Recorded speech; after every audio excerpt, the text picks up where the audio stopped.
Hello જી hello, ફરી એકવાર એકદમ બિઝી દિવસમાં આપનું હાર્દિક સ્વાગત છે.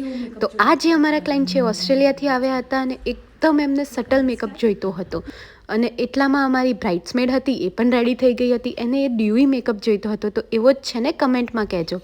પછી એટલામાં જ અમારી બ્રાઇડ પણ રેડી થઈ ગઈ હતી અને આ એમનો મેકઅપ છે જે એકદમ સટલ હતો અને હેર છે જે એમની જ પ્રિફરન્સના હતા. પછી એટલામાં અમારી બીજી બ્રાઇડ્સમેડ હતી એ પણ રેડી થઈ ગઈ હતી અને આ છે ને એ એમને કાલો ટીકો લગાવતા હતા. મેં કીધું ઊભા રહો હું પણ રેકોર્ડ કરી લઉં.